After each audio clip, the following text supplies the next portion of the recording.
Coba deh kita bayangin bareng-bareng seluruh pelosok Indonesia dari Sabang sampai Merauke terhubung sama internet super kencang. Ini impian kita semua kan, tapi kenyataannya itu jauh lebih rumit.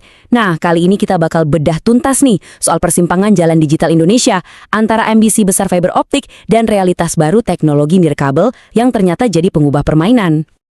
Oke, ini dia peta perjalanan kita. Kita mulai dari mimpi besar soal fiber, terus kita hadapi tembok tantangan yang namanya last mile. Nah, dari situ kita kenalan sama si game changer, FWA.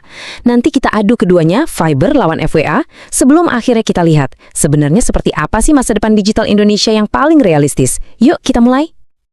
Oke, babak pertama. Ambisi versus realitas. Jadi, gimana sih awalnya mimpi besar soal fiber optik ini dimulai? Nah, ini dia visinya. Gelar kabel fiber optik ke seluruh penjuru negeri. Kenapa fiber? Karena fiber optik itu ibaratnya standar emas di dunia internet. Kecepatannya paling tinggi, latensinya paling rendah, pokoknya paling top deh. Ini adalah fondasi yang diimpikan untuk masa depan digital Indonesia. Tapi disinilah masalahnya mulai kelihatan. Coba lihat angkanya. Kita udah gelar 800.000 kilometer kabel fiber loh. Itu cukup buat keliling bumi 20 kali. Gila kan? Tapi faktanya yang benar-benar nyambung ke rumah-rumah itu cuma sekitar 30%. Ada jurang yang besar banget antara infrastruktur yang dibangun sama yang beneran bisa dinikmati warga. Inilah yang namanya tantangan last mile. Jadi, apa sih yang bikin susah banget nyambungin kabel dari jalan besar ke rumah-rumah kita? Yuk kita bedah lebih dalam tantangan last mile yang legendaris ini. Masalahnya tuh bukan cuma satu, tapi numpuk. Pertama, geografi kita. Narik kabel nyebrangin ribuan pulau, kebayangkan susahnya? Kedua, regulasi yang kadang tumpang tindih dan izin yang biayanya mahal. Ketiga, ya soal biaya. Dari biaya izin sampai biaya gali-gali pasang kabel itu mahal banget. Terakhir, risiko operasional, kayak kabel putus kena proyek galian atau vandalisme. Komplit deh pusingnya. Nah, pas tantangan ini kelihatan kayak buntu banget, tiba-tiba muncullah sebuah terobosan. Sebuah katalis teknologi yang mengubah peta permainan. Disinilah kita kenalan sama FWA. Momen kuncinya itu ada di sini. Waktu pemerintah melelang frekuensi radio 1,4 GHz. Ini kelihatannya teknis banget ya, tapi jangan salah, ini tuh kayak gempa bumi buat industri telekomunikasi. Lelang ini membuka pintu lebar-lebar buat era baru internet yang lebih terjangkau. Dan bukan cuma kita yang bilang gitu, para analis pasar modal pun langsung ngeh. Kutipan dari analis Mirai Asset ini bukti kalau mereka lihat potensi transformasinya gede banget. Ini bukan cuma lelang biasa, ini fondasi buat era konektivitas yang baru di Indonesia. Oke, jadi FWA itu apaan sih? Gampangnya gini, FWA itu cara cerdas buat lompatin masalah last mile. Jadi, internet itu tetap lewat kabel fiber super cepat sampai ke menara BTS terdekat.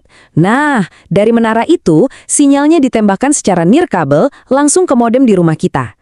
Udah, nggak perlu lagi ada gali-gali kabel di depan rumah. Simple dan cerdas. Terus kenapa FWA bisa jauh lebih terjangkau? Ini dia 4 rahasianya. Pertama, biaya buat last mile-nya rendah banget. Gak ada drama gali-gali kabel. Kedua, dia manfaatin menara-menara BTS yang udah ada. Ketiga, frekuensi 1,4 GHz itu jangkauannya luas dan jago nembus tembok. Dan terakhir, instalasi di rumah pelanggan cuma butuh beberapa jam, bukan berhari-hari atau berminggu-minggu. Efisien banget.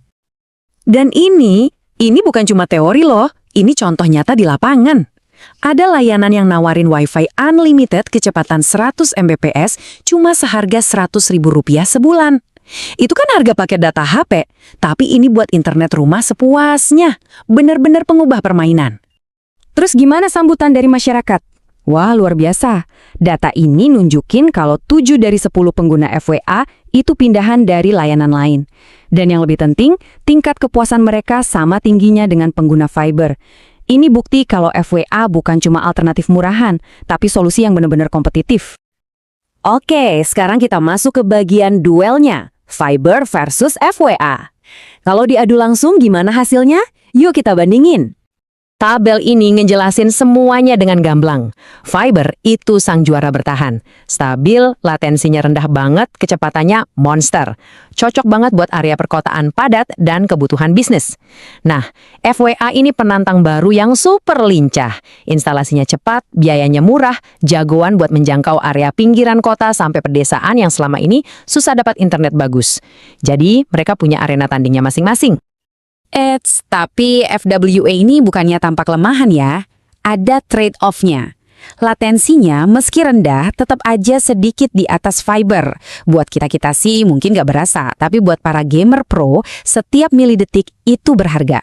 Terus, karena sinyalnya itu dibagi-bagi, di jam-jam sibuk, misalnya jam 7 sampai 10 malam, bisa aja terjadi kemacetan data. Mirip kayak jalan raya pas jam pulang kantor. Kehadiran FWA ini langsung mengguncang pasar. Persaingan jadi makin panas, harga jadi makin bersahabat buat kantong kita. Dan yang paling keren, FWA ini membuka pasar-pasar baru yang tadinya dianggap gak mungkin atau gak untung untuk dilayani. Ini adalah demokratisasi internet yang sesungguhnya. Nah, dari semua perdebatan ini, kita sampai pada kesimpulan akhirnya. Masa depan digital Indonesia itu bukan soal milih fiber atau FWA, tapi tentang bagaimana menggabungkan kekuatan keduanya. Inilah yang kita sebut masa depan hibrida. Jadi, analogi terbaiknya begini. Anggap aja fiber optik itu jalan tol nasionalnya, tulang punggung super cepat yang menghubungkan kota-kota besar. Nah, FWA ini adalah jalan akses atau jalan-jalan tikus yang lincah, yang tugasnya menyambungkan setiap rumah ke jalan tol itu. Jadi bukan atau, tapi dan. Keduanya bekerja sama untuk mempercepat visi Indonesia digital. Artinya apa? Buat operator telekomunikasi, punya strategi hibrida ini udah jadi keharusan, bukan pilihan lagi. Buat para investor, ini artinya ada peluang-peluang baru yang segar untuk ditanamkan modal. Dan buat pemerintah sebagai regulator, FWA ini jadi senjata ampuh buat ngebut mencapai target pemerataan akses digital nasional. Jadi, kesimpulan utamanya adalah ini. Peta jalan digital Indonesia baru saja ditulis ulang. Ambisi kita nggak lagi bergantung pada satu cara saja. Sekarang kita punya kombinasi strategis, fondasi kokoh dari fiber, dan kecepatan adaptif dari FWA. Lebih pragmatis, lebih cepat, dan lebih inklusif.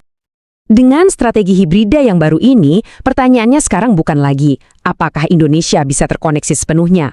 Tapi, seberapa cepat kita bisa mewujudkannya? Masa depan digital Indonesia kini terlihat jauh lebih cerah dan, yang terpenting, jauh lebih dekat daripada yang pernah kita bayangkan.